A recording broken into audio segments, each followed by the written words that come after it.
मोहतरम ख़वातीन हज़रात अस्सलाम वालेकुम। मैं उम्मीद करता हूँ कि आप और आपके घर वाले खैरियत से होंगे। हम जनरल साइंस एंड एबिलिटी का एक नया टॉपिक स्टार्ट करने लगे हैं। हम आपको बायोलॉजिकल साइंस और इन्वायरमेंटल साइंस पढ़ा चुके हैं। आप चैनल की प्लेलिस्ट वाले सेक्शन में जाकर इन दोनों सब्जेक्ट्स को अच्छे तरीके से स्टडी कर सकते हैं। आज जो टॉपिक हमने स्टार्ट किया है वो है फूड साइंस, और इसके अंदर हम आपको पढ़ाएंगे फूड साइंस के बारे में कि फ़ूड साइंस क्या होती है, और इसके अलावा जो उसकी मुख्तलिफ़ टाइप्स हैं जो उसके अंदर मुख्तलिफ़ एरिया ऑफ स्टडीज़ हैं वो भी हम आपको पढ़ाएंगे।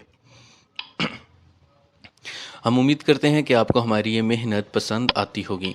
तो चैनल पर बार बार आने के लिए और वीडियोस देखने के लिए आप सभी लोगों का बहुत बहुत शुक्रिया। अगर हम फूड साइंस की बात करें कि असल में फ़ूड साइंस होती क्या है, तो ये जो हमारी खुराक है, जो हम डेली रूटीन के अंदर चीज़ें खाते हैं, उसको साइंटिफिकली स्टडी किया जाता है, तो उसको हम फूड साइंस कह देते हैं। साइंटिफिकली स्टडी का मतलब ये है कि वो किन चीज़ों से मिलकर बनी है, उसके अंदर कौन से केमिकल्स मौजूद हैं, और जो हम चीज़ें खा रहे हैं वो हमारी बॉडी के साथ किस तरह रिएक्ट कर सकती हैं, वो हमारी बॉडी के लिए अच्छी हैं या नहीं है। जैसे आप जानते हैं कि उसके अंदर आपको केमिस्ट्री भी मिल जाएगी, इंजीनियरिंग भी मिल जाएगी। ये जैसे कि इंजीनियरिंग का मतलब यह है कि हम फैक्ट्री में उनको कैसे बना सकते हैं। बायोकेमिस्ट्री भी मिल जाएगी, वही कि आप इंजीनियरिंग के अंदर मशीनें तैयार करते हैं जिसमें प्रोडक्ट्स बनते हैं। बायोकेमिस्ट्री में आप उसको बनाने के तरीके ढूंढते हैं। इसके अलावा जो जानवरों वगैरह को रखने का तरीका होता है उसकी भी पूरी एक साइंस है कि उनको कैसे रखा जाता है, उनको किस किस्म की डाइट दी जाती है। अब भैंसें अगर किसी ने पाली हुई हैं तो जो भैंसें हैं उसका पूरा एक सेटअप होता है, उसकी एक पूरा खुराक का सिस्टम होता है, वाटर सप्लाई होती है।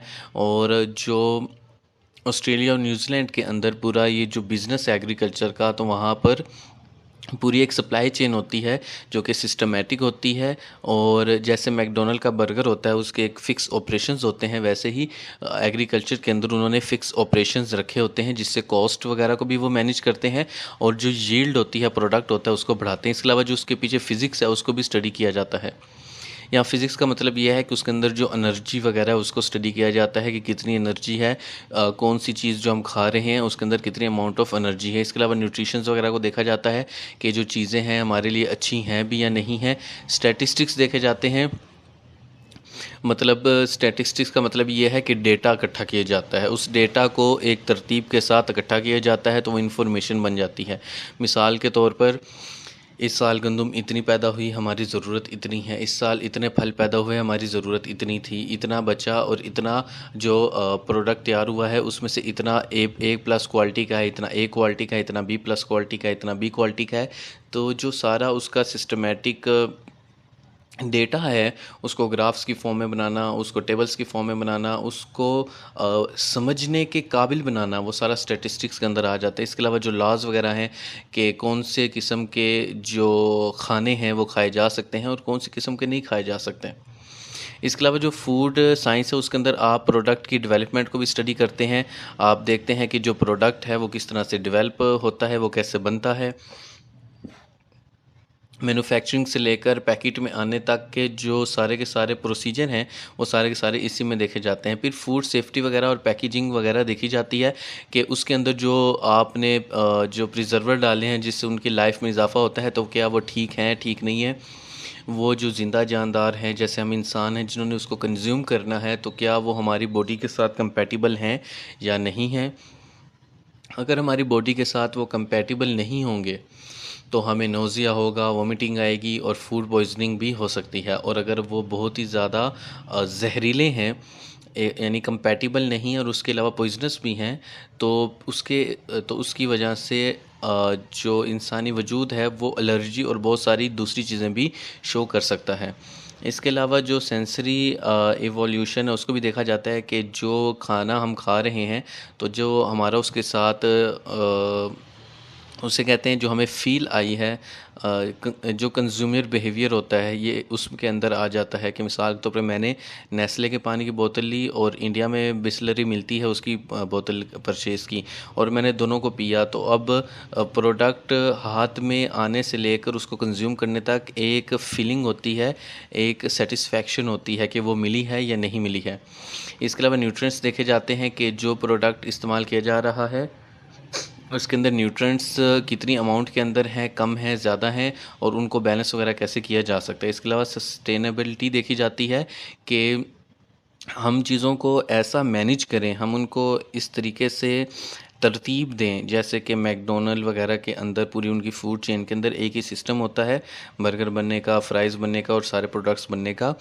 तो इसे कहते हैं सस्टेनेबल सिस्टम हो गया है कि अब वो एक फ़िक्स ऑपरेशंस के अंदर आ गया है। तो हम फूड साइंस के अंदर भी फ़िक्स ऑपरेशंस की तरफ अगर चले जाते हैं तो उससे जो हमारी यील्ड होती है, प्रोडक्ट होता है, उसमें इजाफ़ा हो जाता है। तो आप यहाँ पर वीडियो को पॉज़ करके इन सारी बातों को नोट कर सकते हैं।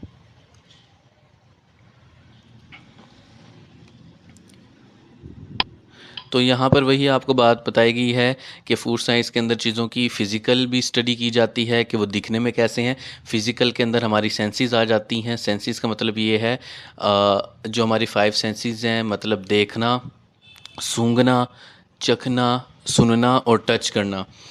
तो फूड से रिलेटेड तो हमारा सबसे पहले होता है कि हम उसको देखते हैं, और दूसरा हम उसको हाथ में पकड़ के चेक करते हैं। अगर आप कभी बाज़ार गए हैं और फल सब्जियां वगैरह ख़रीदी हैं तो आप सब्ज़ी को हाथ में पकड़ते हैं, फल को हाथ में पकड़ते हैं, आप उसको टच करके फ़ील करते हैं और उस फीलिंग की बेस पर आइडिया लगाने की कोशिश करते हैं कि क्या ये ठीक है या ठीक नहीं है। तो पहले आप नज़र से देखते हैं, फिर उसको टच करके देखते हैं, फिर आप उसको स्मेल भी करते हैं, और टेस्ट तो फिर बाद आप घर जाके कर सकते हैं, या फिर आप वहाँ पर अगर दुकानदार राज़ी है तो आप उसके साथ उसकी मर्ज़ी से उसको कटवा कर टेस्ट भी कर सकते हैं। तो ये वो फिज़िकल सेंसेस है जिसकी वजह से आप किसी भी चीज़ को देखते हैं। इसके अलावा फिर बायोलॉजिकल हैं, आप बायोलॉजिकली उसकी स्टडी करते हैं कि वो कैसा है कैसा नहीं, और जो केमिकल है आप उसमें भी उसको देख लेते हैं कि वो उसका जो केमिस्ट्री है वो ठीक है, जो उसके अंदर केमिकल्स हैं वो हमारे लिए ठीक हैं या नहीं हैं। तो ये सब कुछ फूड साइंस में देखा जाता है।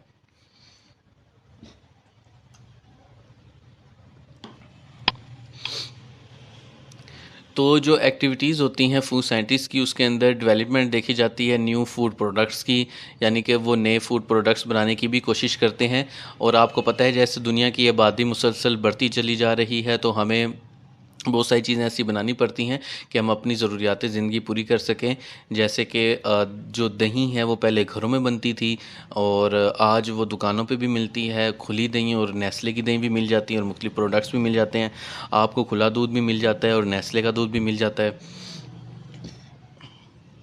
ये जो मैं मुख्तलिफ ब्रांड्स के नाम ले रहा हूँ इसका हरगिज़ मतलब ये नहीं है कि मैं उनको प्रमोट कर रहा हूँ, बल्कि आपको बताने की कोशिश कर रहा हूँ कि हम लेबॉर्ट्री के अंदर देखते हैं कि किस तरह हम बायोटेक्नोलॉजी की मदद से, और जो हमारे पास इंजीनियरिंग की टेक्नोलॉजी मौजूद है, कैसे हम मशीनों के इस्तेमाल से बायोटेक्नोलॉजी इंजीनियरिंग की मदद से और बायोकेमिकल रिएक्शंस को देखते हुए हम कैसे प्रोडक्ट्स की जो एफिशिएंसी है उसको बढ़ा सकते हैं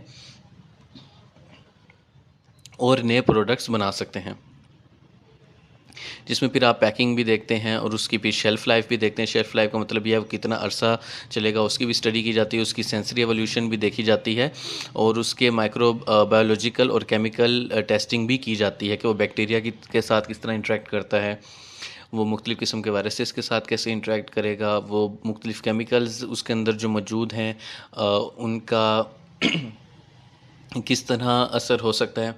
मिसाल के तौर पर 5 से 6 किस्म के केमिकल एक फ़ूड के अंदर मौजूद हैं और वो 5 से 6 ऐसे हैं कि ह्यूमन बॉडी के साथ कंपैटिबल हैं। तो इसका मतलब है कि जो ये न्यू फूड प्रोडक्ट है उसको इस्तेमाल किया जा सकता है। इसके अलावा बहुत सारे और फंडामेंटल फिनोमेना भी स्टडी किए जाते हैं जिसमें जो फूड प्रोडक्ट होती है उसकी मुख्तलिफ प्रोडक्शन और प्रॉपर्टीज़ को स्टडी किया जाता है।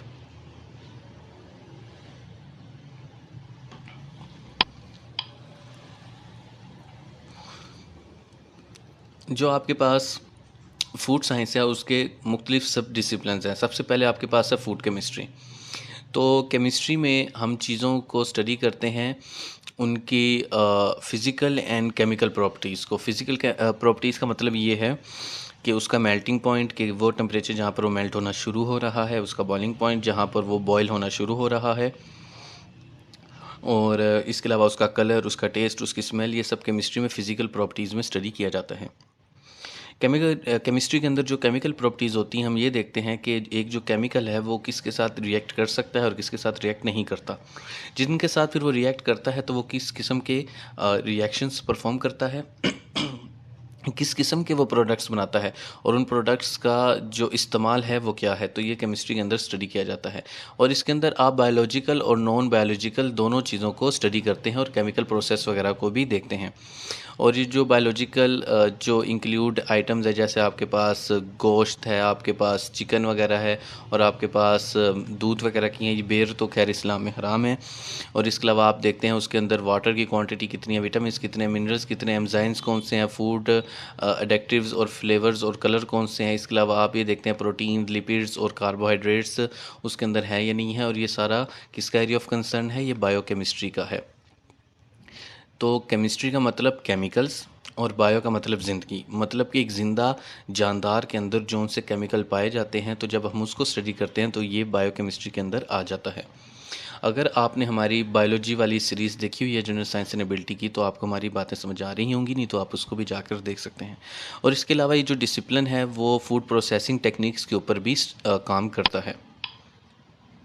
फिर आपके पास है फूड की फ़िज़िकल केमिस्ट्री। फ़िज़िकल केमिस्ट्री में जैसे मैंने आपको बताया कि आपके पास जो सेंसेस होती हैं, आप उनकी मदद से टेस्ट, स्मेल वगैरह की मदद से भी देखते हो, और इसके अलावा आप जो अप्लाइड जो आपके पास सिस्टम वगैरह है उनको भी इसके अंदर इम्प्लीमेंट करते हैं। यानी कि आप केमिकल इंट्रैक्शन फूड का देख रहे हैं फिज़िकल और केमिकल प्रिंसिपल्स के साथ, यानी कि रोशनी पड़ने पर उसके ऊपर क्या असर हो रहा है, हीट के साथ उसको कैसे देखा जा रहा है। अब मैं आपको मिसाल देता हूँ, आपके पास कच्ची सब्जियां होती हैं, आप उनको पका लेते हैं, तो ये फ़िज़िकल केमिस्ट्री के अंदर आ जाता है कि अब उसकी जो हालत है, उसका जो फेज़ है वो चेंज हो गया है। कोई चीज़ होती है, कोई प्रोडक्ट होता है, जैसे आपके पास चर्बी है, फैट है, तो आप उसको हीट करते हैं तवे के ऊपर या किसी बर्तन में रख के, तो उसमें से ऑयल या घी निकलना शुरू हो जाता है। तो ये फ़िज़िकल उसके अंदर फ़िज़िकल भी चेंज आया है, उसके अंदर केमिकल भी चेंज आया है, तो ये फ़िज़िकल केमिस्ट्री के अंदर आ जाता है। हम इस तरह के मामलात इसमें देखते हैं। फिर आपके पास है फूड इंजीनियरिंग। इसमें आप टेक्नोलॉजी का मदद करते हैं, आप मशीन्स का, आप गैजेट्स का सहारा लेते हैं कि जो नए प्रोडक्ट्स हैं उनकी मैन्युफैक्चरिंग के लिए आप ये देखते हैं कि जो आपके पास इंजीनियरिंग है वो आपकी किस तरह मदद कर सकती है मेगा प्रोडक्शन के लिए और न्यू प्रोडक्ट्स के लिए। वही इसकी मिसाल आ जाती हैं, जैसे बड़ी बड़ी फूड चेन्स हैं, सॉरी जो बड़ी बड़ी जो फूड आइटम प्रोडक्ट्स की जो टाइकोन्स हैं, जैसे नेस्ले वगैरह आपके पास मौजूद है, और पल्स है, एक्सेट्रा एक्सेट्रा। फिर फूड माइक्रोबायोलॉजी, इसके अंदर आप देखते हैं कि माइक्रो ऑर्गेनिज़म्स, यानी कि वो जानदार जो इंसानी आंख को नज़र नहीं आते लेकिन वो माइक्रोस्कोप में नज़र आते हैं, तो उनको माइक्रो ऑर्गेनिज़म्स कहते हैं, और इन्हीं की स्टडी को माइक्रोबायोलॉजी कहते हैं। जितनी भी प्रोडक्ट्स हैं इस दुनिया के अंदर, या जितनी भी चीज़ें, हर एक के ऊपर बैक्टीरिया और वायरस मौजूद होते हैं। अभी मेरे और आपके ऊपर भी बैक्टीरिया और वायरस मौजूद हैं। जिस मोबाइल या लैपटॉप या कंप्यूटर के ऊपर आप ये लेक्चर देख रहे हैं, उसके ऊपर भी बैक्टीरिया और वायरसेस मौजूद हैं। जो किताब वगैरह होती है, जो खाना होता है, ये सारी चीज़ें बैक्टीरिया और वायरसेस से भरी हुई होती हैं, लेकिन इनमें से चंद एक होते हैं जो हमारे साथ इंटरेक्ट करते हैं और हमारे लिए बीमारी का बायस बनते हैं। ऐसा मुमकिन है कि एक बैक्टीरिया या वायरस है जो कि चावल के लिए या गंदम के लिए तो नुकसानदेह है और इंसान के लिए नुकसानदेह ना हो, और ऐसा भी मुमकिन है कि एक बैक्टीरिया या वायरस है जो इंसान के लिए तो नुकसानदेह है, लेकिन वो चावल, गंदम, बाजरा या बकरी, लोमड़ी, भेड़िया, इनके लिए वो नुकसानदेह नहीं है, वहाँ वो बीमारी पैदा नहीं करेगा। तो ये बेसिक कॉन्सेप्ट्स हैं जो पता होना चाहिए। तो इसके अलावा एक टर्म होती है गुड बैक्टीरिया। गुड बैक्टीरिया का मतलब वो होता है कि जो अच्छे बैक्टीरिया होते हैं, जैसे कि वो बैक्टीरिया जिनसे दूध दही में कन्वर्ट होता है। इसके अलावा हमारे पेट के अंदर भी एक बैक्टीरिया होता है जो डाइजेशन में मदद करता है, वो गुड बैक्टीरिया है।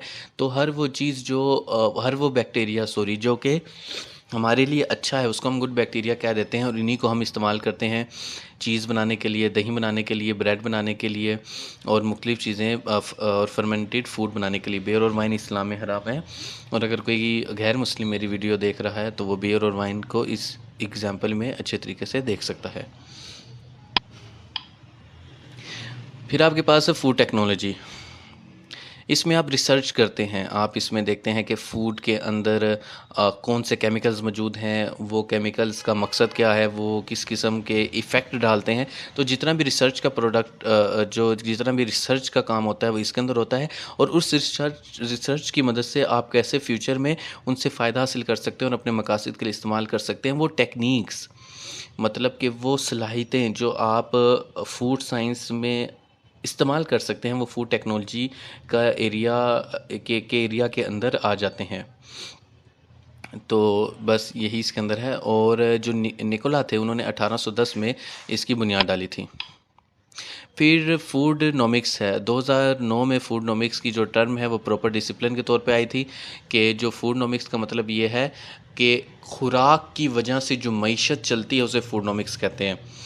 और फूड नोमिक्स के अंदर आप देखते हैं कि आप किस तरह से जो खुराक है उसको आप बेहतर कर सकते हैं, उसकी टेक्नोलॉजी को इम्प्रूव कर सकते हैं, कंज्यूमर बिहेवियर को मद्देनज़र रखते हुए कि उसको जो फ़ील आ रही है वो अच्छी आ रही है नहीं आ रही, उसकी जो हेल्थ है उसमें इजाफ़ा हो रहा है नहीं हो रहा, उसकी जो नॉलेज है उसको भी आप देखते हैं।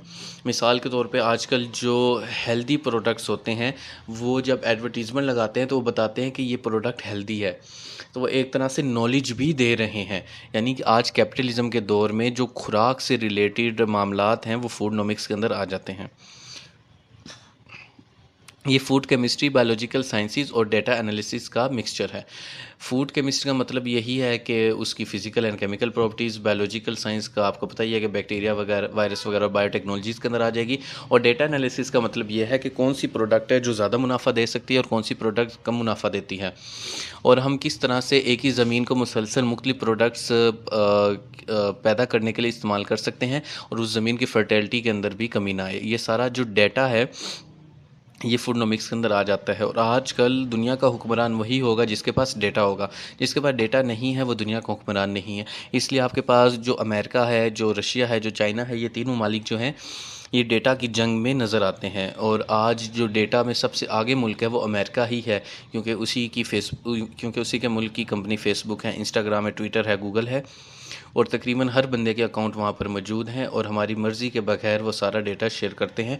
जो फेसबुक का मालिक है मार्क ज़करबर्ग, वो भी इसी तरह ही अमीर हुआ था कि उसने फेसबुक का सारा डेटा CIA को बेच दिया था। और अगर आपको मेरी बात पर यकीन नहीं आता तो आप इसके बारे में खुद रिसर्च कर सकते हैं। फिर दूसरा उसने काम ये किया था कि उसने एडवर्टीज़मेंट चला दी थी फेसबुक के ऊपर कि आप यहाँ ऐड लगा सकते हैं। तो इन दो मेथड से वो रातों रात बिलियनियर बना था और दुनिया का अमीर तरीन इंसान बना था। तो इसके अलावा आप अंडरस्टैंड करते हैं कि कैसे टेक्नोलॉजी को इस्तेमाल करके, मुख्तलिफ़ किस्म की रिसर्च को इस्तेमाल करके आप कैसे ज़्यादा से ज़्यादा फ़ायदा हासिल कर सकते हैं, मुनाफा कमा सकते हैं, और कौन से इलाके में कौन सा प्रोडक्ट बिकता है। मिसाल के तौर पर मलेशिया, इंडोनेशिया में चावल ज़्यादा खाए जाते हैं, पाकिस्तान में गंदम की रोटी खाई जाती है। तो मलेशिया, इंडोनेशिया को चावल ज़्यादा बेचे जाएंगे, पाकिस्तान को गंदम ज़्यादा बेची जाएगी। तो ये सारा कुछ भी फूड नोमिक्स के अंदर आ जाता है। फिर आपके पास मालिक्यूलर गैस्ट्रोनोमी है, मतलब कि जो आप पकाते हो खाना तो तब क्या होता है। मिसाल के तौर पर आप बेकिंग कर सकते हैं, बारबेक्यू करते हैं, ग्रिलिंग करते हैं, पैन फ्राइंग करते हैं, शैलो फ्राइंग करते हैं, स्टीरिंग करते हैं, रोस्टिंग करते हैं, आप सीरिंग करते हैं, बेकिंग करते हैं, डीप फ्राइंग करते हैं। तो इसकी वजह से खुराक के ऊपर जो फूड है उसके ऊपर क्या असर पड़ता है, उसकी जो फिज़िकल हालत और केमिस्ट्री चेंज होती है, ये मालिक्यूलर गैस्ट्रोनोमी के अंदर आ जाता है। क्वालिटी कंट्रोल के अंदर आप इंश्योर करते हैं कि जो प्रोडक्ट है उसकी जो क्वालिटी है वो ठीक है या नहीं है।